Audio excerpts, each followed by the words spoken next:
Good evening, everybody. Sean O'Brien is given the honour on the day of his 50th international cap to lead this Irish team to the Aviva Stadium, an Aviva Stadium that has been very, very slow to fill. They're coming in now, but it was, well, at least three-quarters empty up until 3 or 4 minutes ago, but the seats are beginning to be filled. And what, well, maybe not unique, but definitely very rare occasion with the three major associations of field sports in this island, all playing international fixtures within a 12-hour period. This very much the starter in Dublin, the main course unquestionably in Copenhagen, and a late dessert or an early breakfast in Adelaide at 5 o'clock tomorrow morning, and so much to anticipate in all three games. There is Bundee Aki, and he's followed by Matorira, or the Beast as he's known, winning his 96th international cap, the South African prop, as the sides come in front of the stand, and you can see from the length of time it's taking for that fireworks display smoke to dissipate that there isn't much in the way of wind. It's been a wet all afternoon in Dublin. The rain has ceased, but it's slippy underfoot. The ball will be slippy and it will affect the game. Donal Lenihan. Yeah, it certainly will, although I was down on pitch side about 20 minutes ago. There is no wind down there, as you can see, with the smoke just still hovering over the centre of the field. The rain has stopped. I think the South Africans will be pleased with that. Certainly when they woke up this morning and saw the conditions, it would have only added to their worries. So I think we're going to have a fascinating contest, and what hopefully will be a fascinating day for Irish sport of all codes. And the president, back from his tour of Australia and New Zealand, is at the Aviva Stadium with the president of the IRFU, Philip Orr.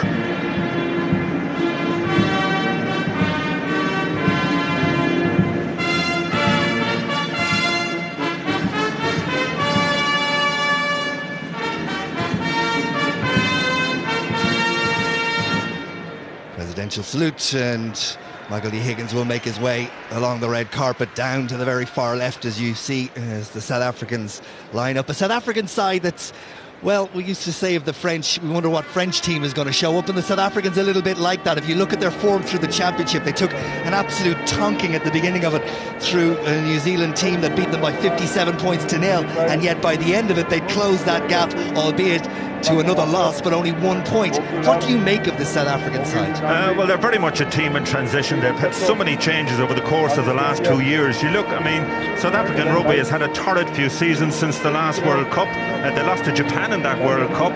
They lost to Italy, and this time last year on their November tour, and that 57-0 defeat to New Zealand in Albany has just shook South African rugby to the core. There was always going to be a response to that, and they did that. They lost 24-25 to New Zealand in the last game of the Rugby Championship.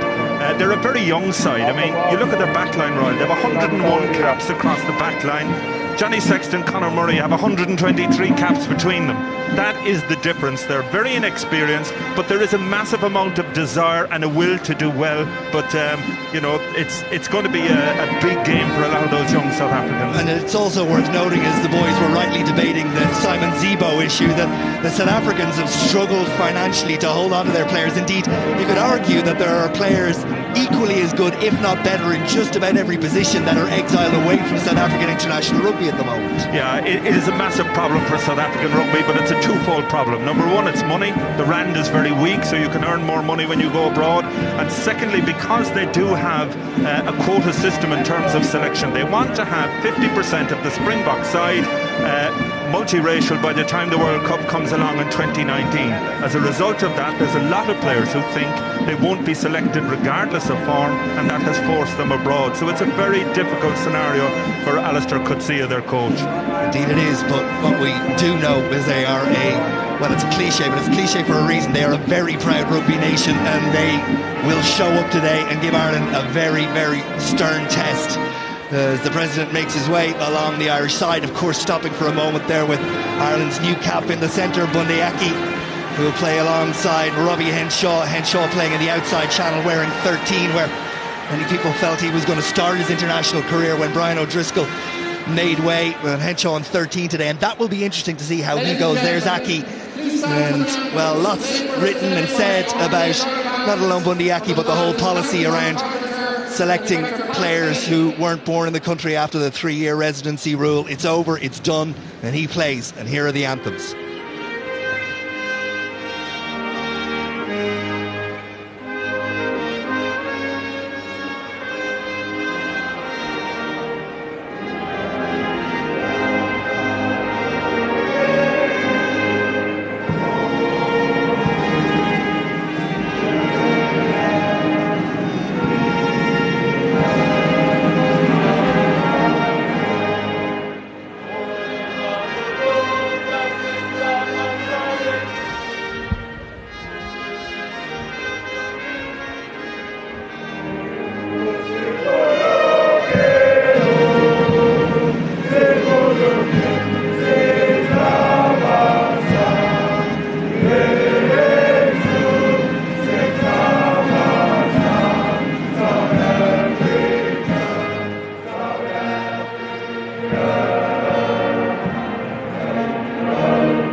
Good few South African jerseys and South African accents around Dublin this evening as they came into the stadium, many making their way over. A lot of South Africans living, of course, in London have made the trip across to watch their nation this evening against Ireland, and now are on the Vian.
Go the fireworks once again, and the band will make its way, the tracksuits will be removed, and we'll get ourselves into action. Let's have a final check on both sides. Here's the Irish team: Healy, Best and Furlong in that front row, Ian Henderson in the second row alongside Devon Toner, and a back row, a really impressive back row, O'Mahony, Stander and Sean O'Brien.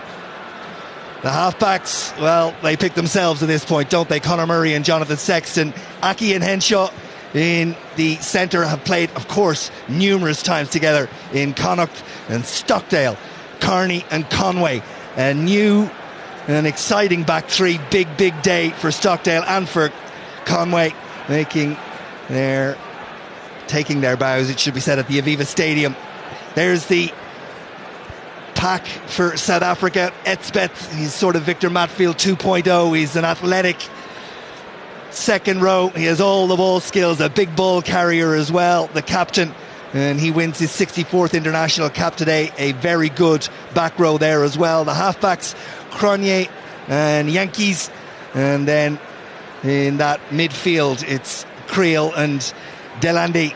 Coetzee, Leeds and Skosan are their back three. And a quick check on the replacements benches. Plenty, as always, of options at international level for both coaches to consider and use as the game progresses. So we're just about set to go. It's Ben O'Keefe of New Zealand who will take centre stage. Wayne Barnes and Ian Davies run the lines. Rowan Kitt of the RFU is the television match official, and the appointed hour has arrived.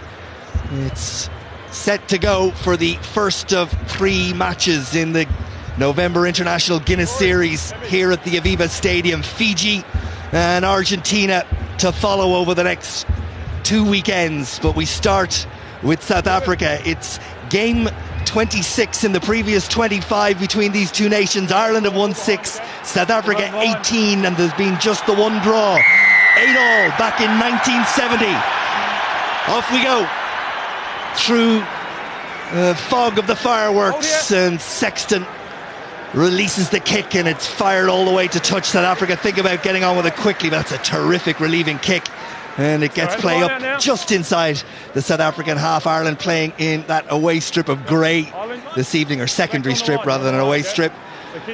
It'll be a throw into the line out for South Africa, and their hooker is Malcolm Marx, winning his 11th international cap. More turnovers than any other player in the Rugby Championship. He is and looks like the real deal in both the hooking duties and in the loose. Yeah, I think he's been the standout South African forward during the Rugby Championship, even if his throwing at sometimes comes under pressure.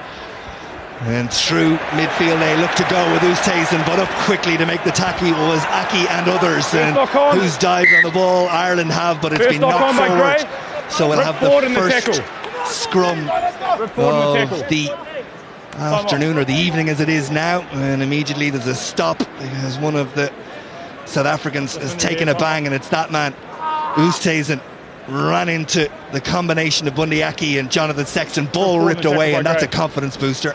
Yeah, and Bundee Aki, understandably nervous given all the talk about him before the match. That is the way to announce your arrival. Johnny Sexton working hard with Bundee Aki, one going high, one going low, and Sexton ripping the ball. But this is a big problem now for South Africa, because they've had problems at tight head throughout the Rugby Championship. They've had a series of injuries here.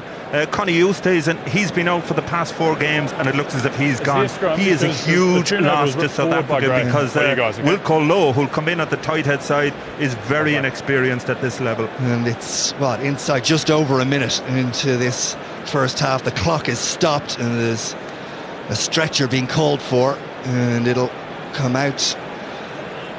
And while that arrives, you can see where the injury came. You can see the left knee seemed to buckle underneath him. It got caught behind him just there. Yeah, I mean, it's a combination of the power of Bundee Aki coming in low, Johnny Sexton then going in to strip the ball. But as I mentioned, this is just about the last injury that Alistair Coetzee would have wanted. The scrum, such a huge part of the South African game. And, I think Wilco Lowe is only one cap coming in. He does, here. only one cap, 23-year-old Wilco Lowe, Stormers front rower, and his first engagement in this game is going to be in a scrum. Yeah, and you never like to see a player being carried off so early in the game, and course, he's now going to pack down against Tadhg Furlong, who the beast Tendai Tawarira during the week reckoned was the best tight head in the Northern Hemisphere. And what a 12 months it's been for Tadhg Furlong. Started all 3 tests for the Lions in New Zealand. It's sad to see at any point in the game. Yeah, and I think psychologically that's a huge loss to South Africa, because their whole scrum, they'd invested a huge amount in Oosthuizen coming back into the side, and the tight head, he is the key man in the scrum. He is the one who locks it out. Keep that space. So it'll be interesting to hear or to see here if Tadhg Furlong can put early pressure on Wilco Low. Boynes! Come up.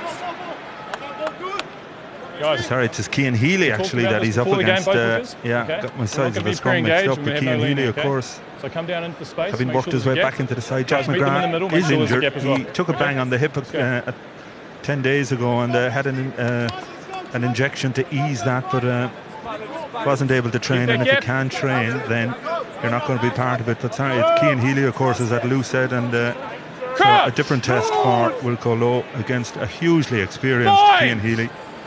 And a rejuvenated Cian Healy as well. Good to see him back in the grey of Ireland. Cronje, as Ireland look to get the shove on, and Conor Murray being warned not to go offside, and Francis Lowe eventually tries to get to the ball, and Ireland show the dominance at scrum time that yields the penalty, and that's a big boost for the Irish 8. Yeah, that's a huge psychological lift for Ireland, and a blow to South Africa. South Africa, their manhood, the physicality of their game, the scrum is such a key element of has always been such a key element of the Springbok game, and to come under pressure like that in the opening scrum of the game, to concede that penalty, a huge blow for them. You can already see some of the heads questioning what happened in that scrum.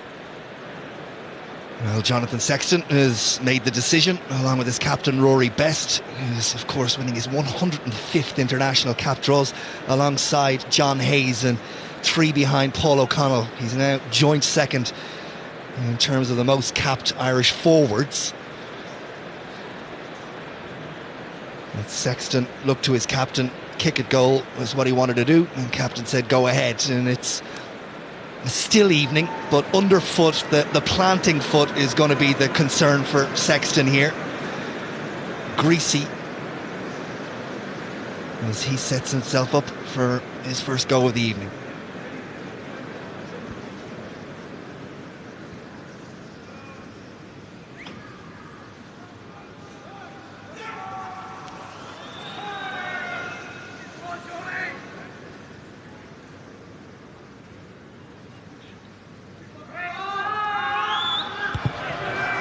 Seem to strike it well. Up go the flags. Ireland have the first points of the evening. 4 minutes gone, they lead it by 3 points to 0. Yeah, and that's the perfect start for Ireland. You just look at the platform here. South Africa initially just holding that Ireland drive. It goes down there on the loose head side for them, and Tawarira coming out second best to Tadhg Furlong on that one. The Yankees restart, and almost the ball was spilled into a South African hand, but somehow Bundy appears with it, gets forward momentum, and Ireland are off and running with CJ Stander wearing 8 and Conor Murray, and Murray feeds Peter O'Mahony, and O'Mahony will set it up again. Murray once more.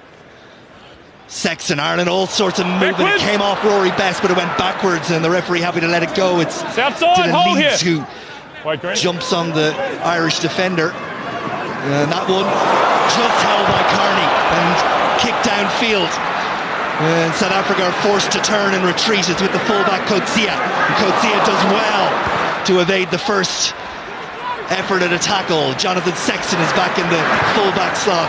He sees some space, but didn't really execute it as well as he would have wanted to, and Yankees has time to survey what's in front of him. He kicks downfield, and it's into the arms of Jacob Stockdale. Very exciting talent. Big night for him. Chases the kick.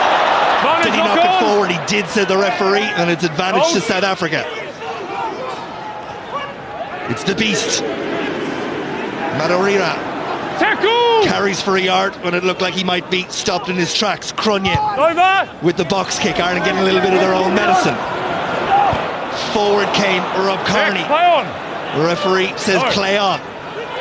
And South Africa now look to go wide. And there is space, and the kick from Delande is not a good one with 3 players outside of him. Really let Conway off the hook defensively.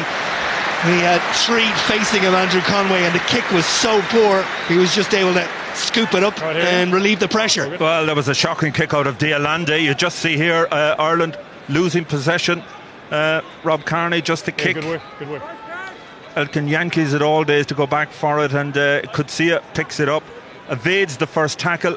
He will always run, and just from here, when they got back in possession, certainly they had a 3-on-1 out wide. Ireland would be thrilled to see them kick the ball. That's a let-off for Ireland, and a poor tactical decision by Damien Delande. So it's down the line. Back to just inside the South African half, and Malcolm Marks, a little variation at the front, and ball is secured easily, and it's that man again, Madorira, to carry. He's not held, so he's okay to get up and continue, and the ball will be presented for the scrum half from the Lions. Cronje, and interesting to see another kick that goes into the night sky, but already up there was Devon Toner, and the ball is there for Ireland. Here's Henshaw, and then outside Henshaw is Stockdale, who did well to stay in field and present the ball for Ireland again. Sean O'Brien, nice offload to Stander, almost got away, but the tackle was made by South Africa. Sexton asking questions, but he's run into a big tackle from Kolisi. Rory Best, head down. It's the substitute Lowe who makes the tackle. Ireland though going through the phase as well. Standard, Keeley, Murray gets his hand to it, but it's knocked forward. This player was fine, he didn't win the ball. And it'll be put into the scrum. South African ball. Always interesting on the first day, whether it's of the November series or whether it's of the Six Nations. It's a big ask for this Irish side to get up to pace and get through what they do so well. From the very first whistle, the South African side have spent a lot of time together and have the advantage in terms of that preparation. Yeah, they do, but it's been a hallmark of Joe Schmidt's sides in the autumn internationals. They always seem to hit the ground running. You think this time last year, the New Zealand game was their first game up in Chicago, and a first ever win there. But you're just looking at the style of play at the moment. Ireland are happy to go through a number of phases, trying to keep the ball in hand. On the flip side, every time South Africa have got the ball, the first inclination is to kick. They're looking to play a territorial game. They're trying to pin Ireland back in their own half. Ireland looking to keep the ball in hand, but on that occasion, CJ Stander just losing control in the contact area.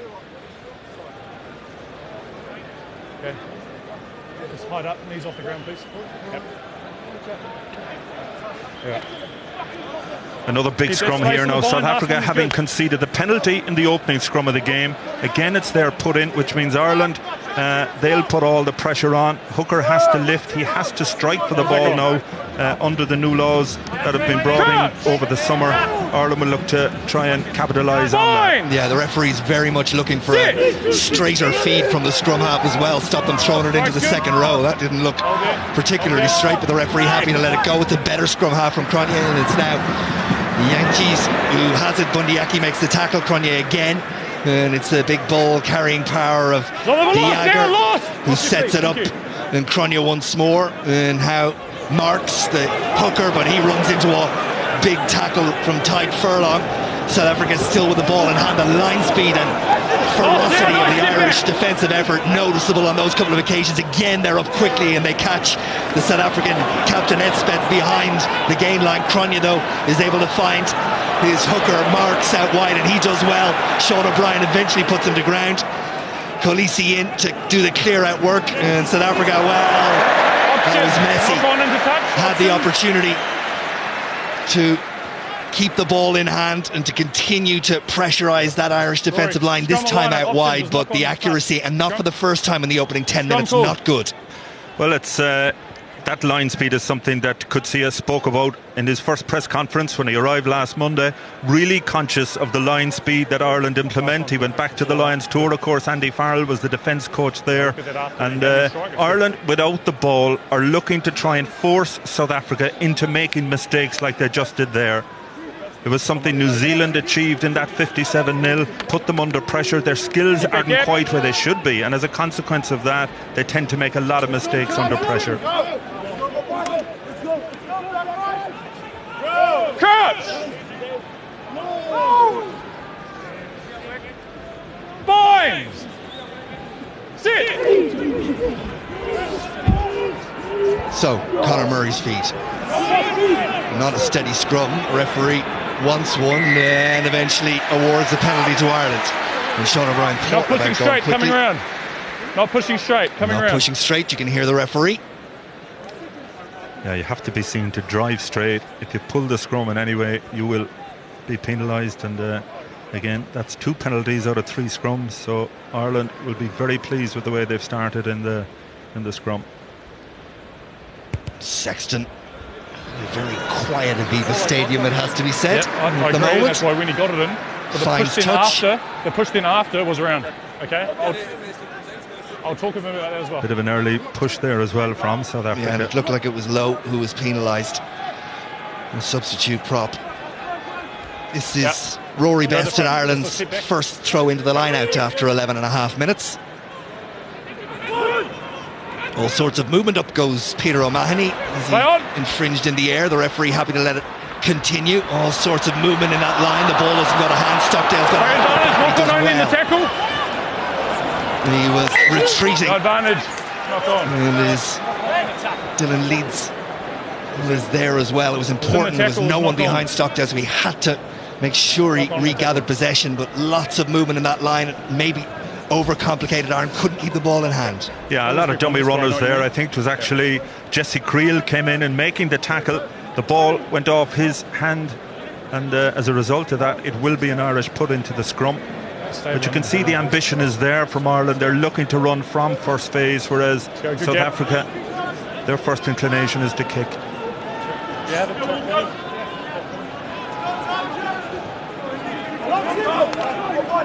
Keep it square. Crouch!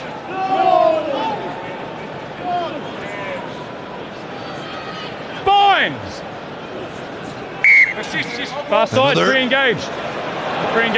Mistake at the scrum from South Africa, this time getting a free Ireland rather than a penalty. Henderson, that's good yardage from the Ulster second row. The advantage being played, South Africa not getting away from the bottom of that ruck, and it's high into the sky again, and it's a bit of a lottery that Ireland win.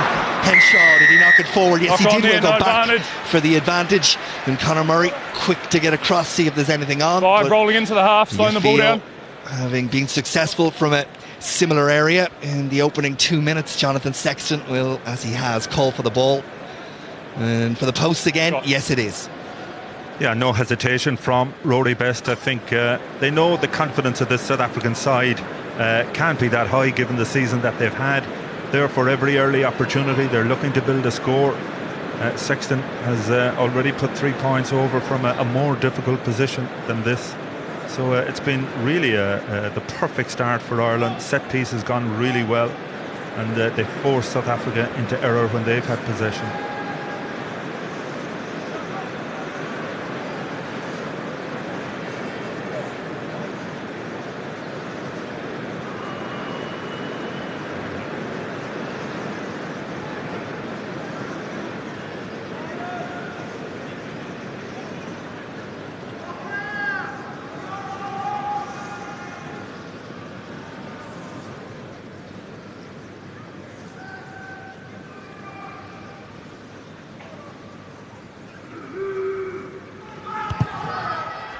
Struggled well again. Result is the same. 14.5 minutes gone. He must be happy with what he's seen so far. Ireland 6, South Africa 0. Yeah, I think he's every right to be happy. Ireland comfortable in all phases of play. Sexton controlling things right from the off. I mean, that deep kick-off into the Ireland 22. The return kick from Sexton, a line out right on the halfway line. It puts South Africa on the back foot right from the off, and that's where they've stayed. This is going to fall into the arms of Stockdale. And he had a little look at trying to go around the outside of De Jager, but not to be. Conor Murray, though, can see the ball. Box kick coming, and off in chase goes Carney. Is this one going to find its way to touch? No, it's not. It's in the arms of Coetzee, and then he feeds Francois Lowe, and Lowe is tackled by Stander. There for Cronje. Yankees. And he puts boot to ball again, and Conway will come at this one. It bounces off his shoulder, not forward. So advantage to South Africa. Skosant was the man who gathered the ball. Now in midfield, it's De Jager. Cronje, quick ball for South Africa. Good work at the breakdown. It's the blind side. Kolisi. Sexton makes the tackle. It's the open side. Du Toit. Pieter-Steph Du Toit. South Africa keeping the ball in hand. Marks tries to bundle his way forward. Sexton a little slow to get to his feet. Yankees in midfield. Ireland up quickly trying to cut off the ball going wide, and Buniaki wraps up Delandi. No hands, Black, no! Second go. It's there for Cronje, and they'll look to go wide again, but the ball isn't kept in hand. It looked like one of the Irish players, maybe Stockdale, was held from being able to dive on the ball there when it broke loose, but the South African hand knocked it forward, and Ireland will get the put into the scrum. Yeah, and it was good pressure from the new boys there. Buniaki made a very good read there, just breaking the defensive line, putting in the big hit, and that put Leeds under pressure. That was a poor pass. Just come down as well. I've already told them too much, really, and that has been typical of the way South Africa played right through the summer, forcing passes when they're not on, and that defensive line speed that we have seen already in this game, putting South Africa under big pressure. Guys, the last free kick was because of that pre-engagement. Next one's a penalty. Okay, we must hit that space.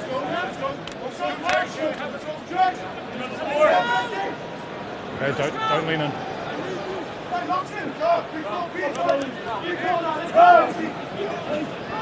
Crouch!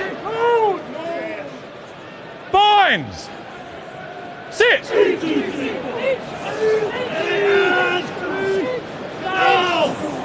South Africa try and get a little squeeze on Ireland. Stander, it's their best scrum, South Africa, of the game so far. And Sexton around the loop, and now there is a man out wide, and it's Conway. Conway into the South African half. Andrew Conway steps back inside. Really good work from the Munster winger. Gets played up to the South African 22. It's there for Buniaki. Got a hold of it at the second time of asking. Henderson drives on, but there's nobody there. The ball was not presented, or was presented, but wasn't dealt with by Ireland. And at the end of it, the referee has awarded a penalty to Ireland. So you can't come through and kick the ball with the ruck. Okay, he's got to the new rule, you can't kick it. Yeah, it was. Okay. You can't kick it anymore. Yeah, you can't come through the ruck and put a boot to ball. It's a safety issue. No, correct. I think it's about the point he was trying to make, is the ball was clearly out. There was no heads or bodies around it. But the bottom line, again, I mentioned about the hooker having to strike. This is another area that has been clarified during the summer. And if you like, Ireland got away with it because their clean out was almost too good. There was nobody protecting the ball. If South Africa had gone in and picked it, there wouldn't have been a problem. But by virtue of the fact that they put the boot to the ball, that's why the penalty has been awarded. So once the ruck is formed, you cannot put a foot in there. And whereas you could have done that last season, you can't do it now. And that's where the penalty came. And in truth, Ireland, well, the build-up play was terrific. Andrew Conway did so well.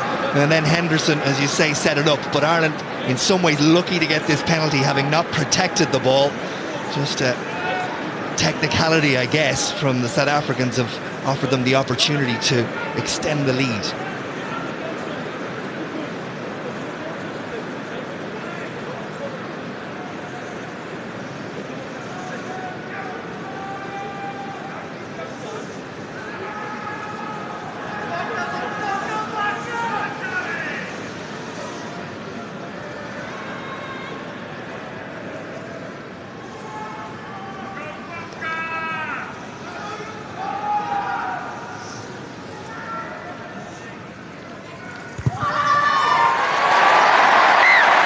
Trick of penalties in the opening 20 minutes from Jonathan Sexton. Ireland lead it by 9 points to 0. Here was the break, wrap around from Sexton. Yeah, and you knew with Bundee Aki in there, those Sexton wraparounds are certainly going to be a feature of this game. Conway does so well to keep the ball alive. Very good clean out from Ireland. Good quick ball here, but just nobody went in to stand over and protect it. Stockdale again, the one to receive the restart, and does well to get play up to the 22. Outside. Devin Toner goes to protect anybody coming through on the kick of Conor Murray, and this will fall into the arms of Coetzee, who's wrapped up by his opposite number, Rob Kearney. There for Cronje. Toner up quickly along with CJ Stander, and nowhere for the beast to go. Cronje again. And the kick maybe not as far as he'd like it to be. Backwards! Could have gone anywhere. It's gone to South Africa, and it's Kolisi. Great work by Peter O'Mahony, coming straight through the middle there, just couldn't get to it. De Jager, Cronje, and Yankees, and there's definitely a touch there. Conway comes forward, did well. Andrew Conway had a good couple of minutes. Ireland control the ball, have numbers. Henderson carries well again. Murray again. Cian Healy. Murray once more. Jonathan Sexton right on that line. Sexton. This time he kicks. Henshaw is going to compete. Ball back, and it's Francois Lowe who got a hold of it, coming back to his own side. Conway is over there. That's another poor kick from South Africa. Tactically, the kicking hasn't been good from the Springboks. That isn't particularly good either from Ireland. Coetzee.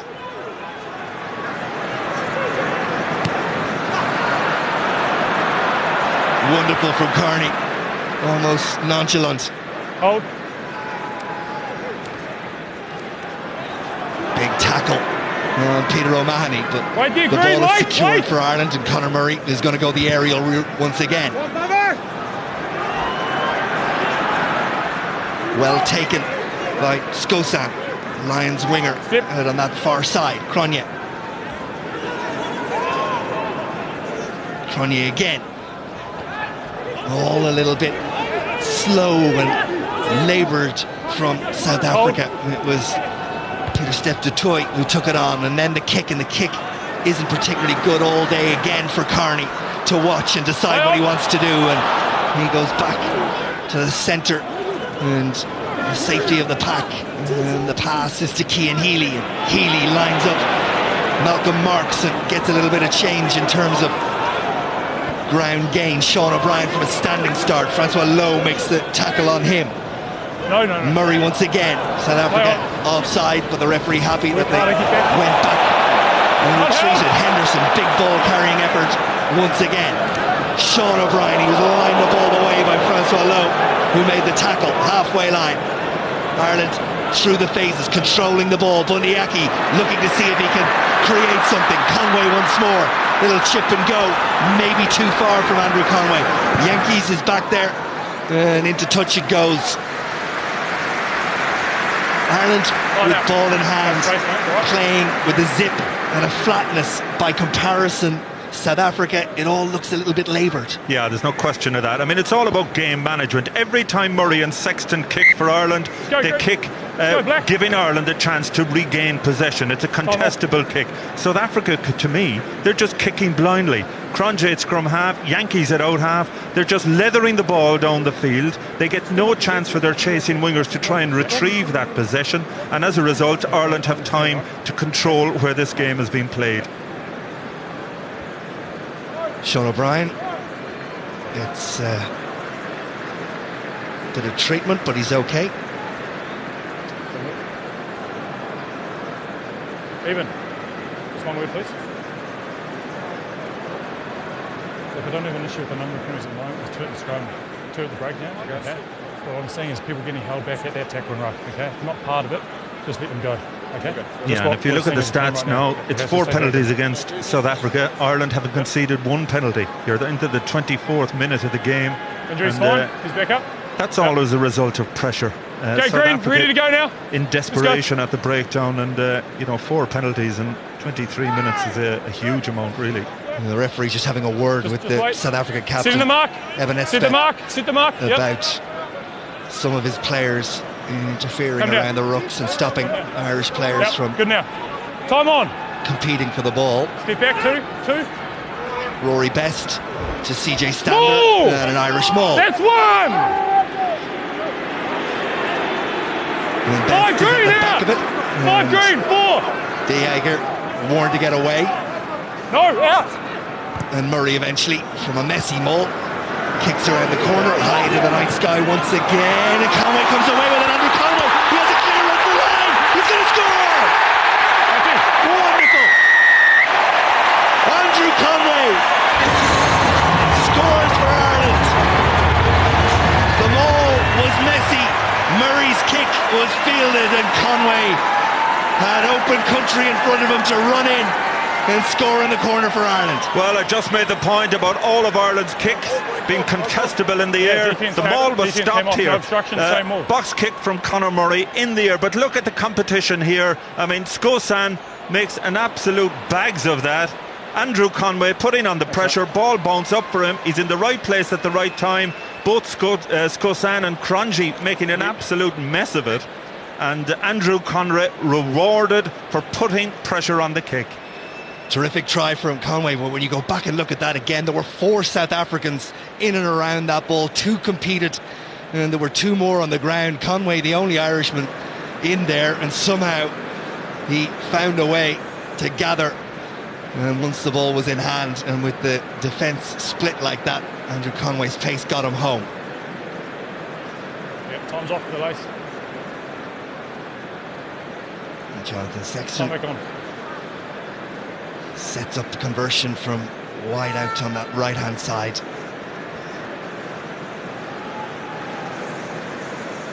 Well, that is a significant lead now for Ireland after 26 minutes almost.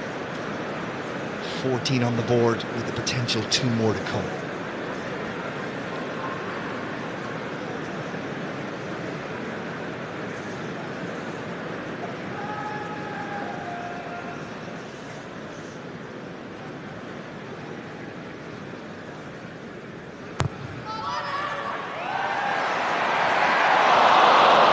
Almost, but not to be.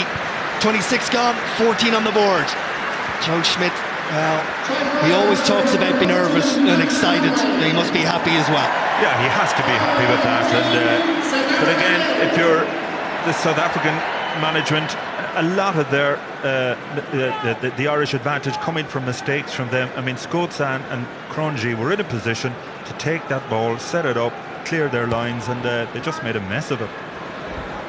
High hanging one, variation. This time it's Peter O'Mahony held onto by CJ Stander, who Step here. compete for Step. and win the ball, and Conor Murray has it, and Ireland will look to build again. And it's a real test now for South Africa in terms of their temperament and their mental commitment to this game. You feel if they don't score next, this could turn into a very long evening for them. Ball in hand for South Africa, and it was knocked First knock forward, on was by so Green. we're going to come back. First here's knock the on scrum. from a South First African knock on by hand. Green. It'll be a scrum to Ireland. Yeah, another mistake from South Africa, another knock on, and when it looked as if they had an overlap, you just see Peter O'Mahony, he's Time going off. to Blood. get that sorted out. So Rhys Ruddock, I would imagine, will come in and that's Number 1. superb from O'Mahony in the Usage air, at the rack, not at the rack alone or the tackle, don't hold people securing the down. ball, but also placing it perfectly. I think just a stray boot, nothing intentional from the South Africans guys, there, you just going caught off him or in the back playing of the head.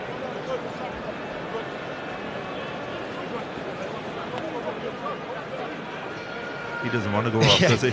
I don't think that's going to Yeah, stop He's already told me. on the side of the, unless he's brought to the side of the pitch. It's going to take more than water and a towel to do it, I think. Yeah, well, Rhys Ruddock hasn't even taken off his tracksuit top, so just a bit of Vaseline, that'll do fine. Let's You go, mentioned please. Ryle, Yep. 14-0 against South Africa. It just shows the control that Ireland have. I mean, Ireland looks so superior in all aspects of the game. not least their game management. You know, Murray and Sexton bossing this game, playing in the right areas of the field, keeping the ball alive in the right areas of the field. That on top of a very good set piece, you've a great platform to play from. Crouch! Binds! Sit! There's a confidence about Ireland in everything that they're doing. It's a poor scrum, one of very few in the first half, but still Stander and Ireland managed to hold on to possession. Murray has a little look around to see what's on, and you feel the kick, which it is coming. And Conway scoots after it, and he'll compete again. And he's caused a problem, but this time can't. Managed to secure it. Stander up to make the tackle. South Africa will have to build from way back inside their own half. And Cronje with the kick, and Conway's back in his position again. That was knocked forward. The referee said the Irish defensive line was offside, so South Africa will get the penalty and an opportunity to kick it down into Irish territory and try and start to build some phases and get themselves into this game, because they're not. No, they've had no grasp of territory whatsoever, and Yankees now an opportunity to put South Africa into the Ireland 22, and interestingly, that's the first penalty Ireland have conceded 29 minutes. It just goes to show the discipline. You go back this time last year when Ireland beat New Zealand in Chicago, they only conceded 4 penalties in the whole game. You just see one of the Ireland players just sneaking up in an offside position. It was a good feed that time. We'll stay. We put it in. Thank you.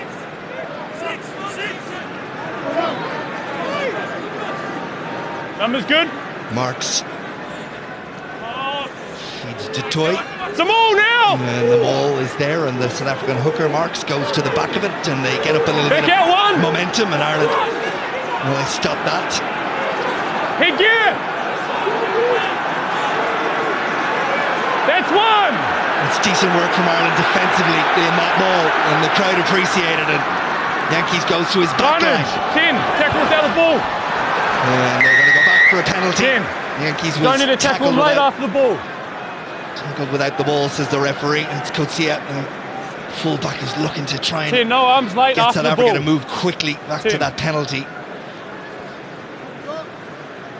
No penalty in 28 minutes, then 2 in 30 seconds. But again, a key psychological win for Ireland. South Africa, their line-out maul, a huge part of their game. The fact that Ireland were able to hold them up, referee telling the scrum half to use the ball, that in itself a plus for Ireland. We just see here Johnny Sexton is just pushing Yankees on the back there, just letting him know he's there. But this now South Africa, the first bit of decent territory they've had in the game. A line-out 12 metres from the Ireland line. No question they'll look to try and maul from here. Can Ireland stop them? Well, they've secured possession through Lou de Jager, and it's at the back with Marks. Same ball here. That's one. Goes down at the front, and the referee says get on with it. No penalty. And it's taken on by Delandy. And he's held up by Sexton and Murray. Was that a maul? No, it's just a tackle. There we go. Says the referee. Johnny Sexton has a word, as he always does, as he gets back to his feet. Cronje. Du Toit. Tackle from O'Brien. Cronje once more. It's the captain, Elspeth. And he's met by Henderson. Ball presented. De Jager.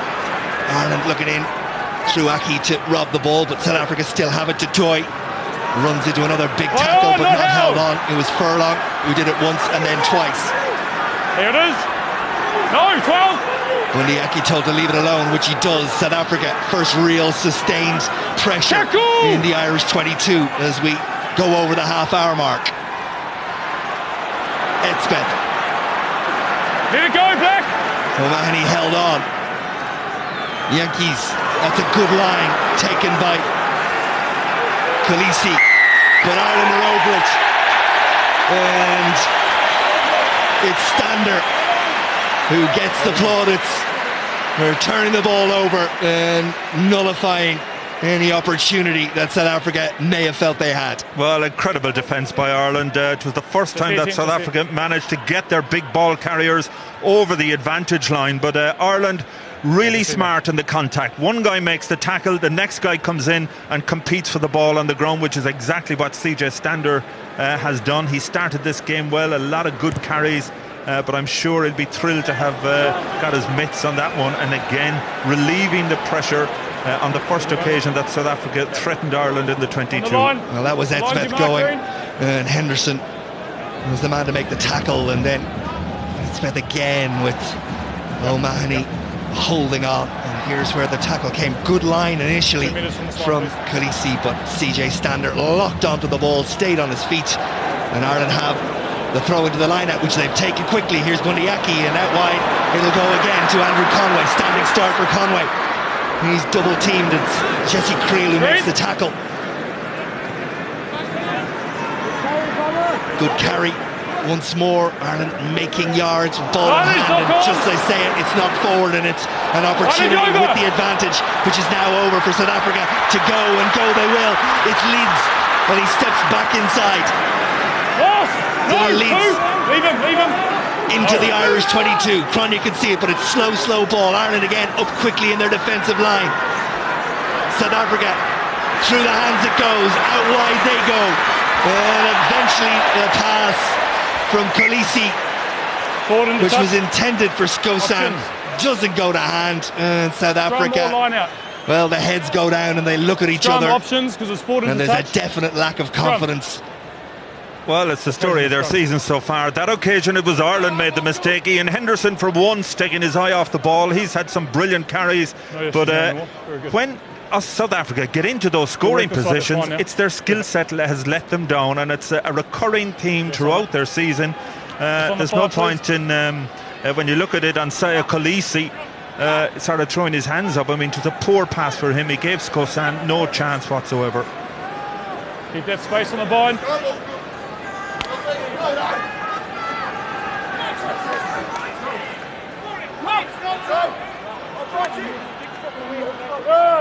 Crouch! Binds! Sit! Conor Murray's feed to that scrum, and South Africa got a bit of pressure on again, and it means CJ Stander's caught in possession. And the penalty goes to Ireland, and it's because Cronje, who wrapped himself around CJ Stander, then couldn't wriggle away when the ball went to ground. On the wrong side. Yeah, and they also came in and fell on the wrong side.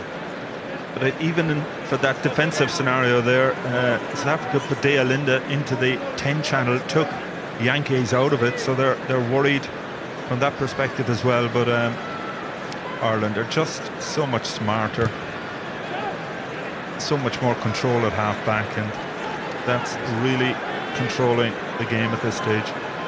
6 penalties now that have been conceded by South Africa, just 2 for Ireland. Well inside the final 5 minutes of this first half.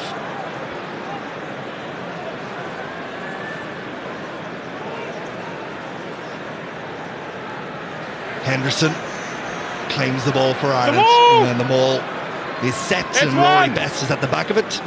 Conor Murray tries to direct the traffic. Where's the ball? It's there, and Conor Murray has it.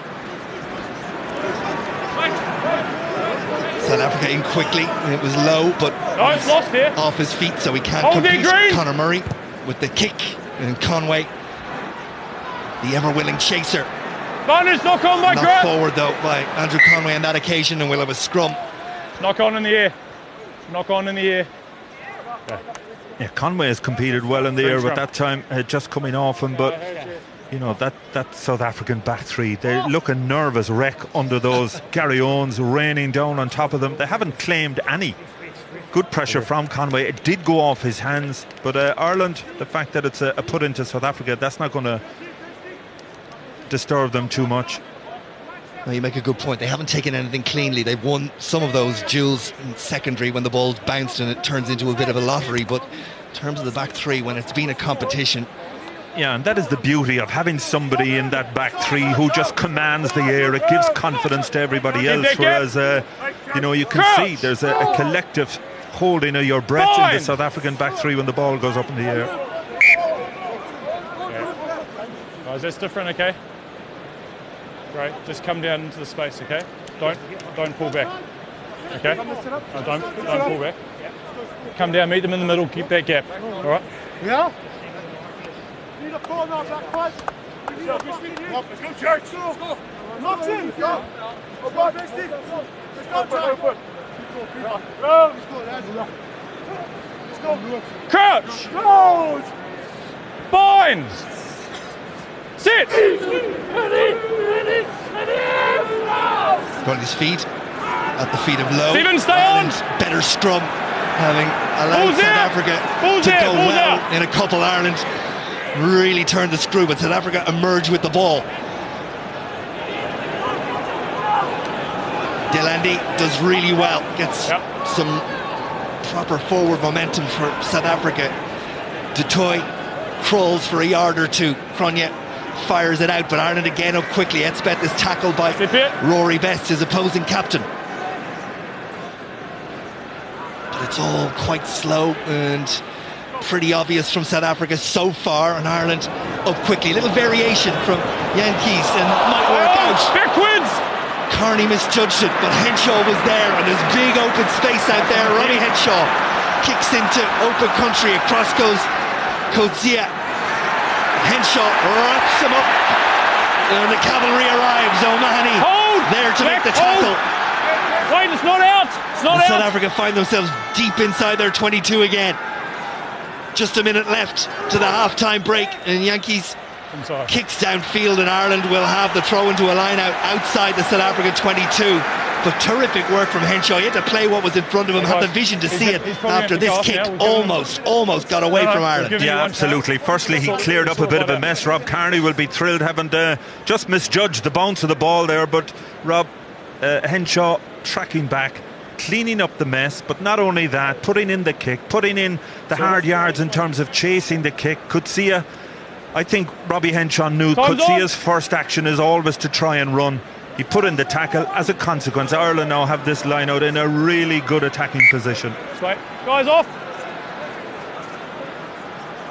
Medical staff, and many of them from both time back on. sides have been asked to depart, and they have. Clock is back on. We're inside the final half minute. This potentially the last passage of play in this first half, and Ireland will look to see if they can get just a little bit more. O'Mahony says, was I taken out in the air? Yes, referee advantage. suggests that he was, and it's advantage to Ireland. It's there for Conor Murray, and now Sexton, who sits back in the pocket and launches one, and Ireland compete.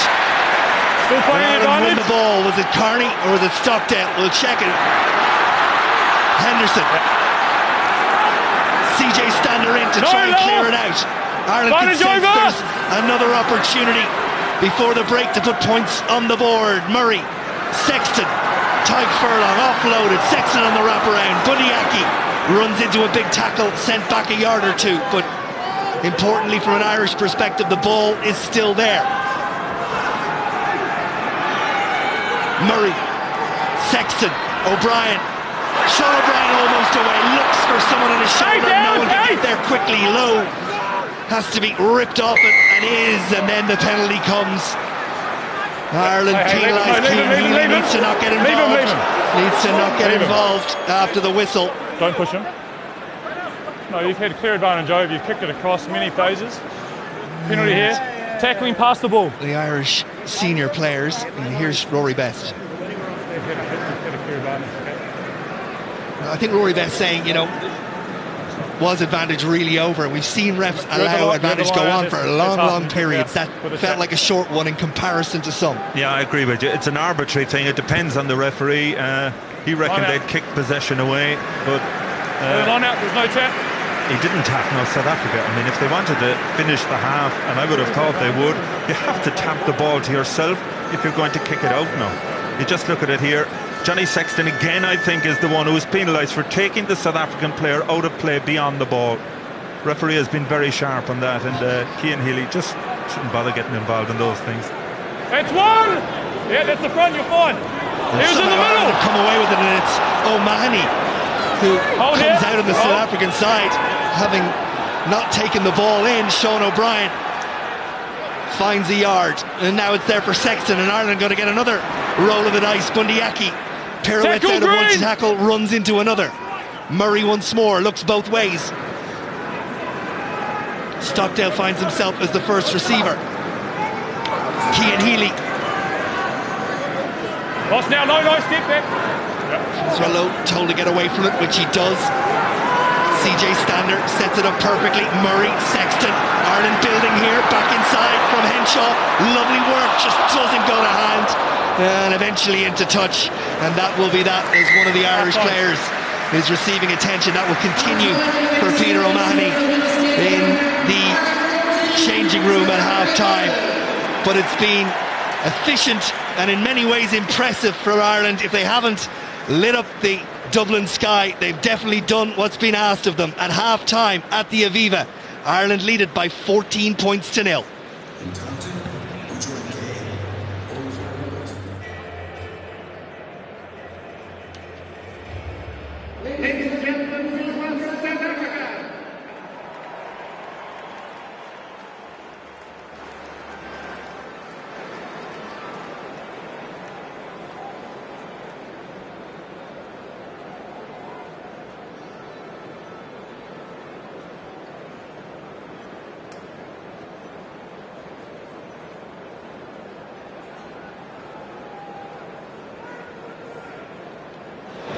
Thank you very much, Dara. And just having a little look, it doesn't seem like the South Africans have made any changes, apart, of course, from that one enforced change in the opening 2 minutes of the game, where the prop, Connie Oosthuizen, was replaced by Wilco Lowe, but no other changes. And there's the captain, Evan Etzbeth, and when he came into this team and assumed the captaincy and took over that, very much that leadership role, there was a sense that he was going to bring a dynamism even to the South African effort. But that's the thing that's been sorely missing, as the guys were saying. It's just that lack of zip, that passion that Shane referred to was just absent in the first 40 minutes. You wonder, can they find it in the second half?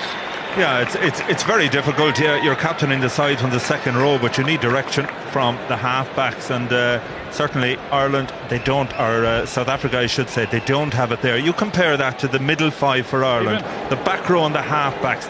They're the intellectual core of this team. You have all five of those played Test rugby for the Lions during the summer, and you can see the leadership and the authority coming from that key five players in the middle of the field. Thanks, mate. The intellectual core. Green ready. Exactly. Even. Peter O'Mahony is okay to continue. He took a bang, took two bangs in the last 5 minutes of that first half. And we are off and going again at the Aviva. Ireland leading by 14 points to 0. The boy high into the air. 4 out. Yeah.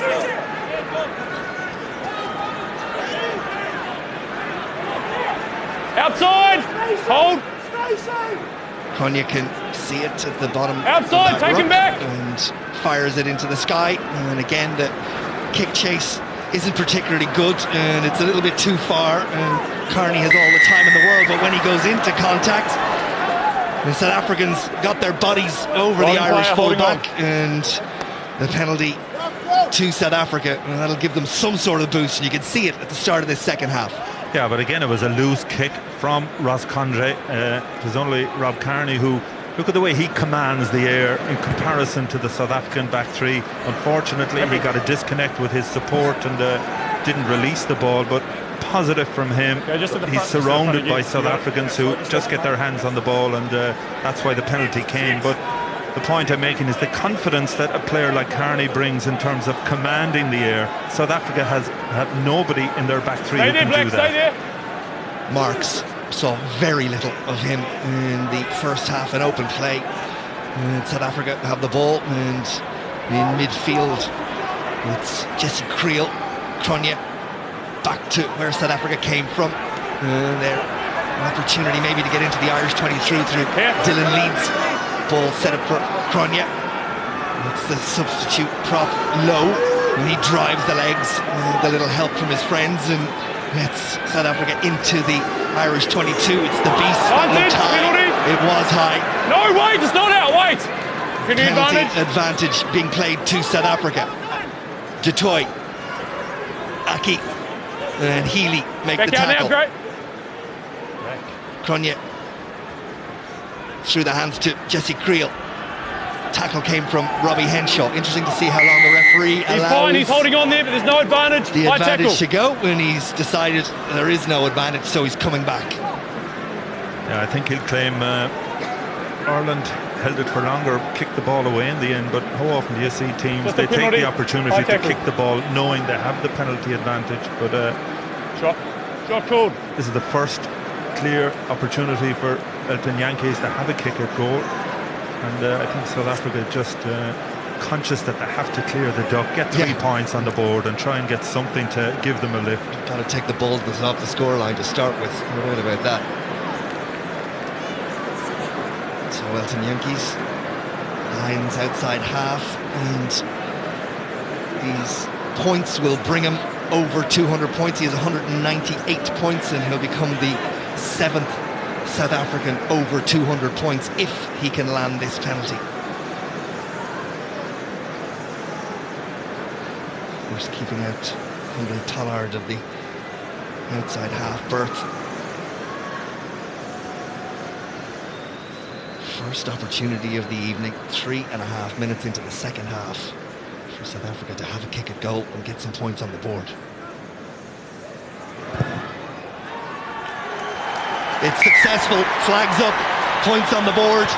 3.5 minutes into the second half, Ireland lead it by 14 points to 3. Yeah, and that's exactly what South Africa would be looking to do. You just see CJ Stander, it was a high hit, he knew it straight away, clear penalty, and just puts his hand up.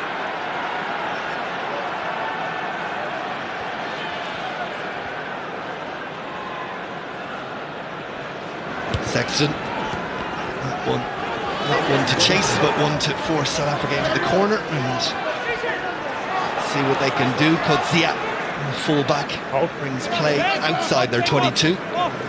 Etzebeth had to stop and catch that high and allow Ireland to get hands there away! defensively. Yeah. The most sympathetic pass in the world Hold to back, him. hold! Cronje gets away. The kick, and this one Backwards by falls Black. into the arms of Rob Kearney. Sean O'Brien there to try and No, protect hands the ball away! as full back. No, leave it. Penalty Ireland, hands on the Too ground. late. The arriver came over, formed the breakdown. You had hands in there. The arriver came, formed the breakdown. Sean O'Brien telling Lowe, hands on the brown weight, you can't do that. Taking over the referee's role. But again, you see, every time Etzebeth carries the ball, I mean, he's a monstrous man, incredibly strong. But Ireland have one player who goes in and hits low, another then holds him up in the tackle. So they're looking for that, trying to create a maul. But it's just stopping any momentum that South Africa are trying to build. And crucially, from Ireland's perspective, they're getting to him before he starts to get into his stride. So he's going from a standing start. Yeah. So Sexton's penalty into the South African 22, and Ireland with the throw into the line out. And we'll see what we can do from here. Stay there, Green. Rory Best towards the tail.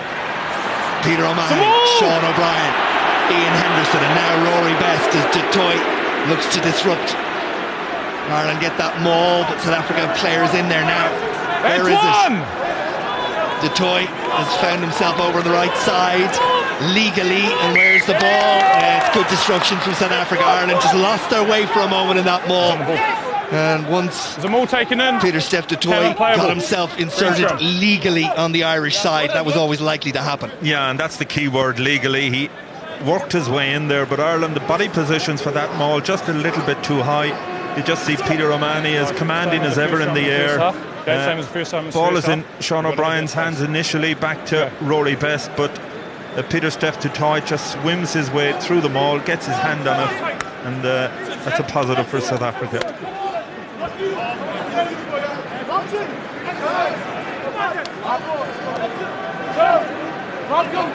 Crouch! Hold! Binds! Sits!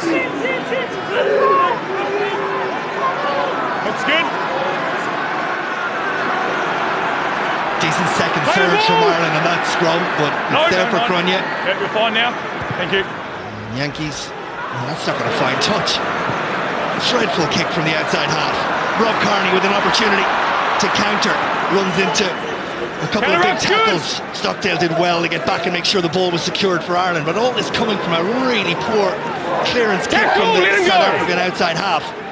Murray, Henderson knocks it forward.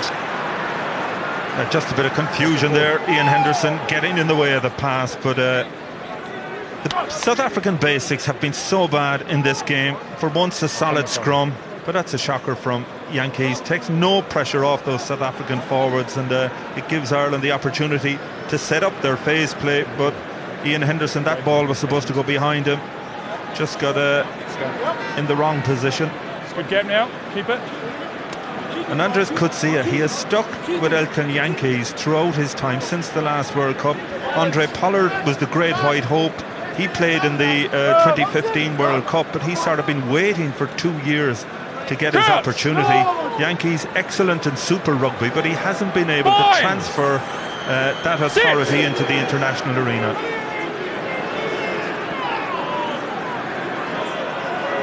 A better scrum from South Africa. Ireland under a bit of pressure, maybe looking for a penalty, but it doesn't come. Here is Yankees. And now Jesse Creel. It's a good tackle from Bundyaki, and into touch we go. Super tackle. Bundyaki just reading it so well. He would have played against Deolanda and Creel in his Super Rugby days with the Waikato Chiefs. South Africa just looking to go wide, but Aki made it very clear that he had the inside cover. Andrew Conway more than happy to stay outside, knowing that Aki was covering his inside. Good communication and defence. Bring him down, talk to them. Thank you. Ireland have shortened this line out.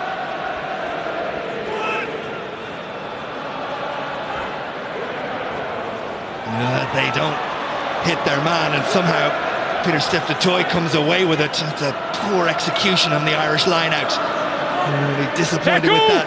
Johnny Sexton makes the tackle alongside Devon Toner, but Yankees has it, and South Africa for once might get out wide.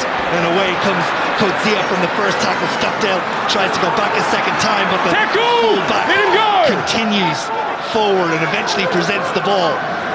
And this is low.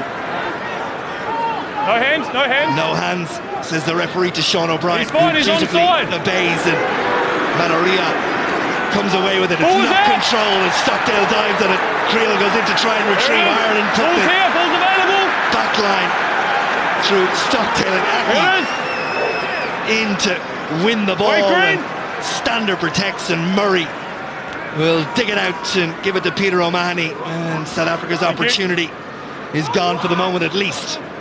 Take him back. Sexton brought back inside, so can't go straight to touch, but drops it just short, and the ball does the rest. Well, that in one instance is the difference between the quality of the halfbacks.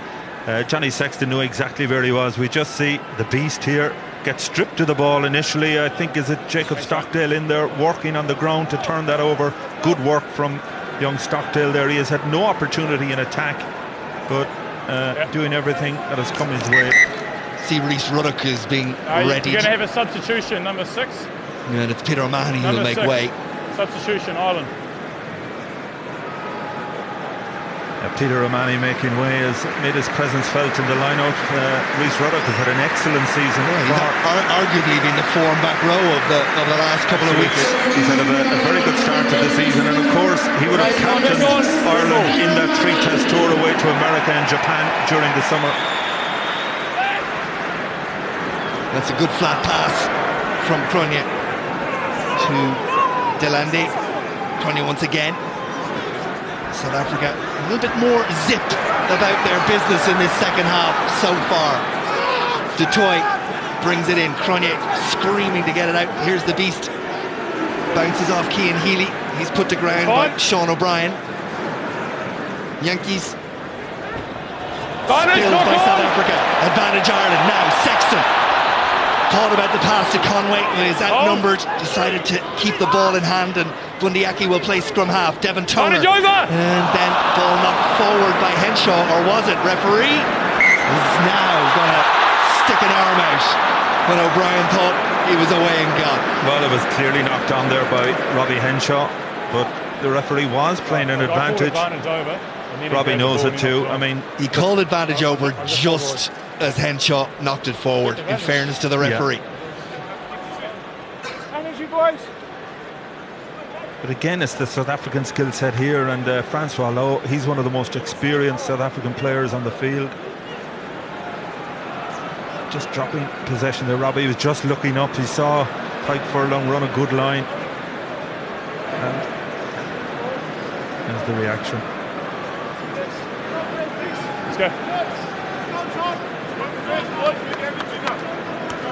Let's go! Half.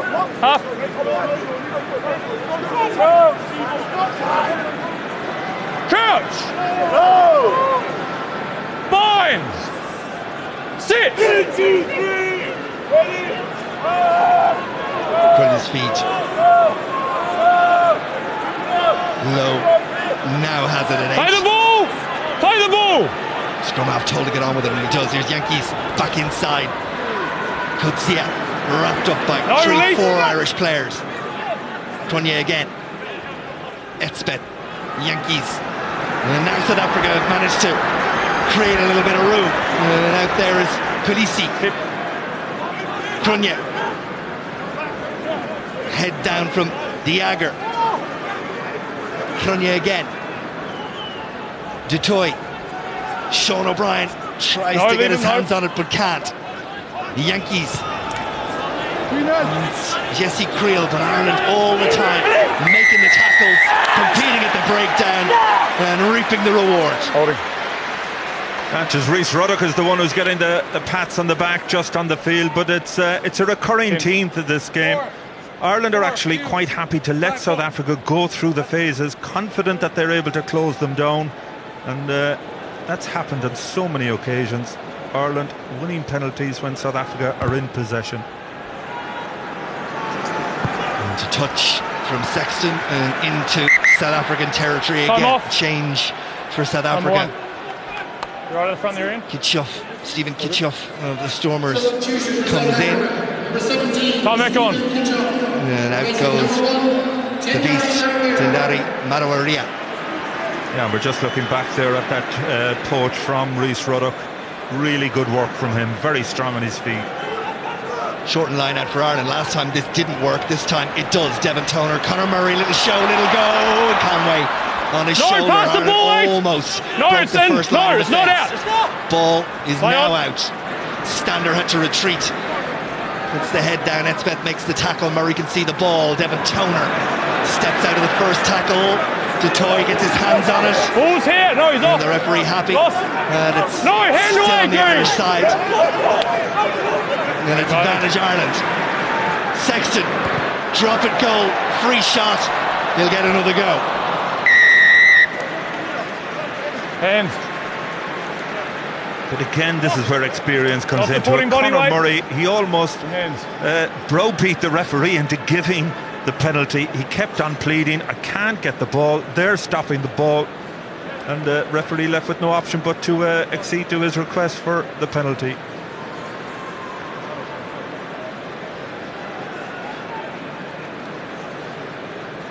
Shot. Sexton confirms the decision to go for kick a goal and to restore what was the 14-point half-time lead. Yeah, and I think Joe Schmidt will be slightly disappointed that Ireland haven't been able to kick on a bit more. South Africa, no question, they've raised their game in the second half.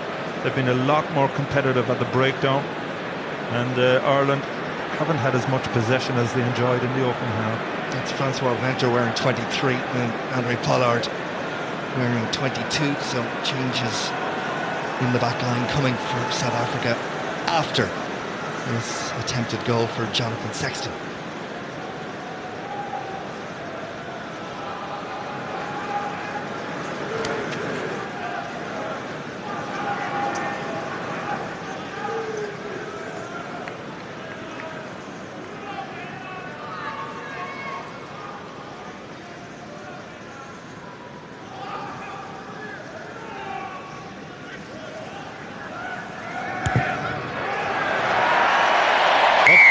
go the flags yet again, and Ireland have another 3. It's Ireland 17, South Africa 3, and there's a real fluid motion and confidence about that Jonathan Sexton striking of the penalty kicks this evening.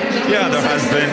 That's 4 out of 5 for him. The only kick he missed was a difficult conversion. South Africa now making the change that I would have thought would have happened prior to this. Andre Pollard, I mentioned already. He was fast-tracked. He played in a junior, that's an under-20 World Cup final. Was fast-tracked from there within 2 weeks to win his first cap against Scotland a few seasons ago. No more, all fine. Here we are. So it's Delande and Here it is. Yankees that have gone. He's fine, he's fine. And Murray with the box kick. Stockdale this time is the one that charges after it, and where's the ball gone? It's there for Ireland. Good work from Stockdale. Didn't think he had a real chance of getting to that, but he has, and he's given Ireland the opportunity to attack. And here's Conway from the pass from Robbie Henshaw, and that kick has brought a mistake from Andre Pollard, who really should have been able to gather that, but he put a foot in touch as he was doing so. And the throw into the line-out will be Ireland's. Yeah, a right smile there from Robbie Henshaw. But again, look at Jacob Stockdale. Coetzee had won the ball initially. It was played back from him. Good pass here. Aki, Henshaw and Andrew Conway just running out of space. But to be fair to Pollard, just the momentum carried him over the line.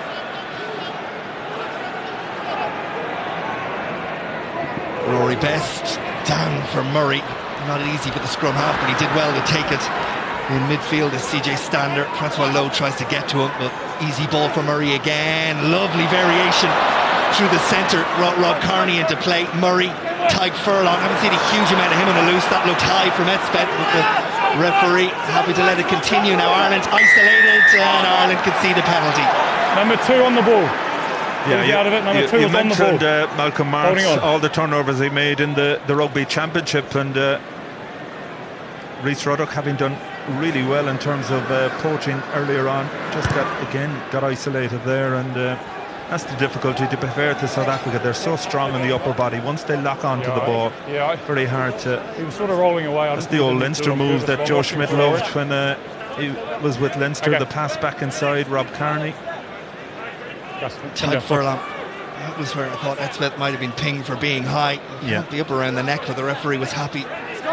It is difficult, difficult for Ruddock there. He rolled off, having taken the ball from Tyke Furlong, and just got himself isolated. Let's go. Here's Marks.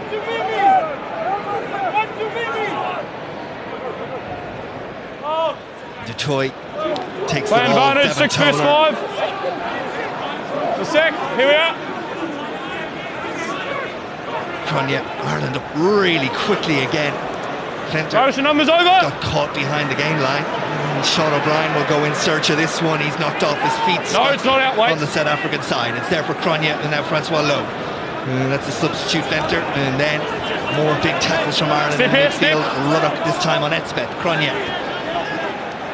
Sean O'Brien shoots out of the line and stops Marks before he can go anywhere. Ireland up quickly, and Devon Toner stuck out a big 6'11" arm and almost got away with it. I think he almost got a surprise. 2 hands going for the ball. Headed in his direction. Referee very happy that he was legitimately knocking it forward in the attempts to catch it rather than knock it forward intentionally. No question that he was trying to catch it, not a slap forward. And when you have big hands like him, you're entitled to have a go for it, but it just slipped out of his hands. But again, it's a measure of the type of pressure that Ireland are putting on South Africa. South Africa really just running down blind alleys, just finding it very difficult to. I mean, rugby is all about winning the battle at the advantage line, and South Africa haven't been able to do that. Into the final quarter, in what has been, in truth, kind of a dour type of test match. Not that there's anything wrong with that, particularly when you're on a side that's leading by 14 points. Ireland will take that any day of the week, but it hasn't been the same sort of spark that we're often seen in the Aviva. South Africa doing their very best to create themselves yet another problem as Coetzee looks to find his way out of it. Ruddock made the tackle. Cronje, and that's the substitute. Good shot. Cronje again. It's not out. Conway's come a long way. And 3 South Africans get their arms to it, and then there's an Irishman offside. In offside. Touched by The Black. Irishman is CJ Stander. 8's offside. Yeah, I think Conway competing in the air came off him, and CJ Stander in an offside position. You had the advantage, and then I've called advantage over. Pollard with the kick that brings play outside the Irish 22. South Africa with a throw to the line. You can see, I'm almost sure that Conway, well, there's where the hand was of Tyke Furlong, not of Conway. Having knocked it forward from Furlong, it was into CJ Stander, who was there for offside. Yeah, and it's very difficult when you're in that position. It's just a reaction. When you go back to Ken Owens against the Lions. Yeah. No wonder I don't want it, I don't want it.